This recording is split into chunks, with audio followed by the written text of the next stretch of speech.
Hey, how we doing out there, everybody? My name is Mr. Volpe here with a video for you guys. As I said in the week one announcement, every other week I'll post a video just to get in some FaceTime, as it were, with you guys. So our first week is concluded as of you all seeing this video. The two things that we had was our discussion forum. For that, you had a choice of two articles to read on the controversial issue of so-called book bans in Florida, where I currently reside. Little aside here, I used to teach at Georgia Northwestern Technical College in person from 2013 to 2016. I moved here in 2016 and have been here ever since.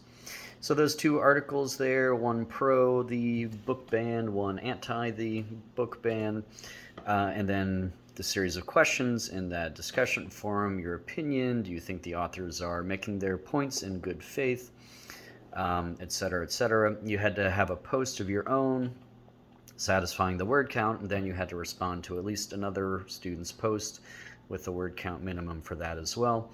The other assignment that was due was to read the two reader selections, the one by George Orwell, Shooting an Elephant, and the one by Tim O'Brien, The Vietnam in Me. And there were some discussion questions attached to that as well.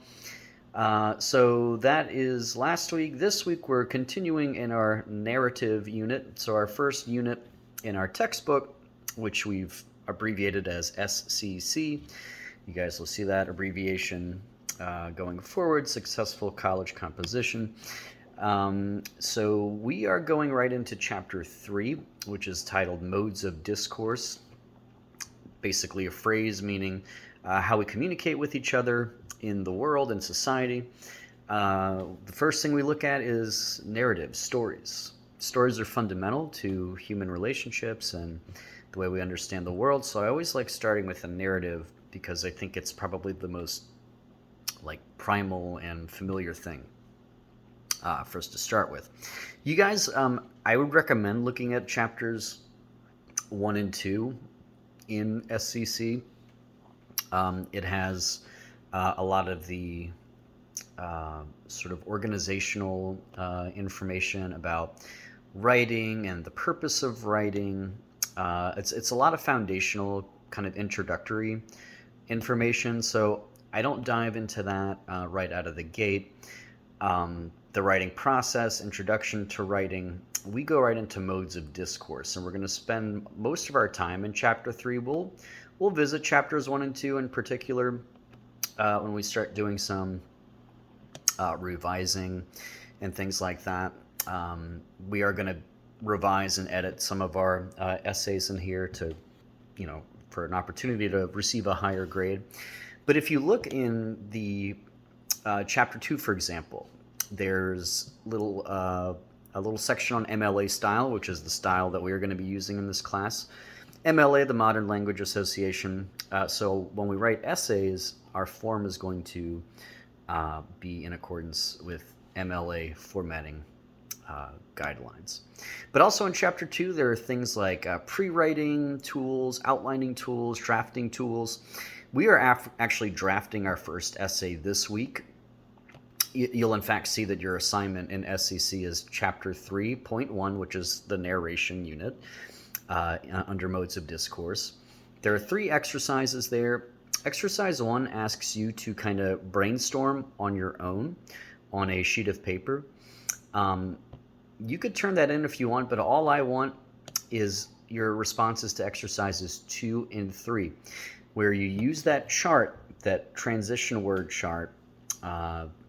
You'll see words like, or phrases like as soon as, or during, or later, or still, or currently, or after, or finally. Those little signal words and phrases are ways to kind of plot out a story. It shows the passage of time. So I'd like to see what you do with your brainstorming. So you brainstorm on your own sheet of paper or Word document, whatever is convenient for you. And then you start kind of molding it together with those transitional words that you see there in the middle of the page in SCC Chapter 3.1.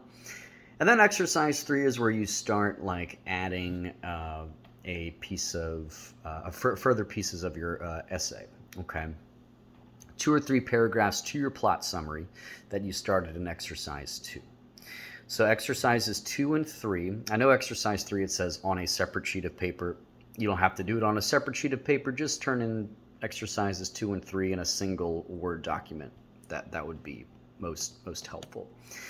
And then at the end of next week, we are going to actually start, or not start, but you are going to submit your narrative essay.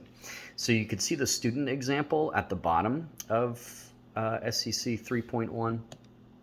The student has titled his essay, "In the Middle of Nowhere, Fighting Adversity."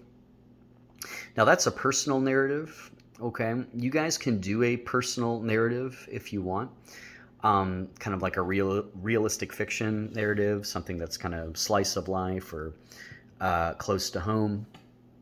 If you do that, it should be something that is like a meaningful moment. That's what I'd recommend doing, a meaningful experience in your life. If you want to do something more fiction-y, like fantasy or science fiction or horror even, that's fine too. You just have to make sure that your narrative actually reads like a story, that there is like action, things are happening. I don't know if you guys are familiar with the plot diagram, but you need a beginning, a rising action, something to build the tension, a climax at the top, a turning point, the height of the story, falling action where things start to cool down and relax, and then a resolution where the conflicts are all wrapped up and the story has ended. So whatever you decide to do, I should say, a realistic fiction story, something from your life, a meaningful moment from your life, or something that you've made up out of whole cloth, you just have to make sure that it actually reads like a story. Not just, one time I visited my mom in the hospital, I felt sad, the end. I visited my mom in the hospital. I saw her there with all of the tubes. The tubes looked like a coil of snakes wrapped around my mother, siphoning the life out of her. So you want to add like imagery and descriptive details and things of that nature. Okay, but that's next week. Okay, but this week you should start, as you're doing this SEC exercise, it's kind of helping you draft a narrative essay. Okay. So you could look at one of those. They give you several topics in exercise 1.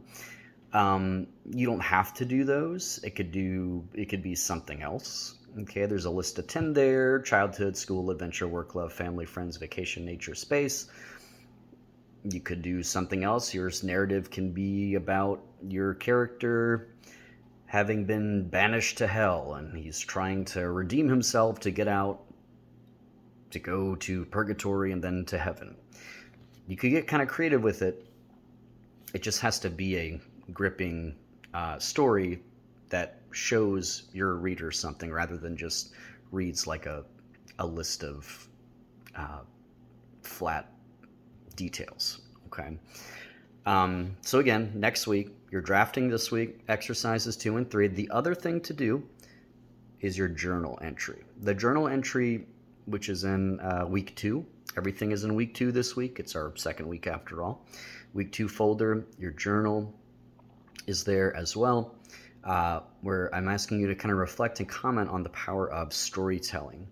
Why do we tell stories? Why are human beings so attracted to stories? It's kind of our most primal mode of communication. You think of our ancestors going dancing around a campfire while stories are being told, looking up at the heavens, concocting myths about the nature of existence and the nature of the cosmos and all of that. We still tell stories today, of course, orally, word of mouth. We read stories. Movies are visual stories. TV shows are visual stories. We're inundated, we're surrounded by stories, even media. You might have heard of people call media stories media narratives. And there are different narratives depending on your, political leanings or the political leanings of the reporter or the editorialist or whoever is delivering the story. So we're awash in stories, narratives. different sides to phenomena out there. So the journal asks you to just kind of think about that and comment on, the power and influence of storytelling. Now that journal is going to be due Friday. That's the 25th.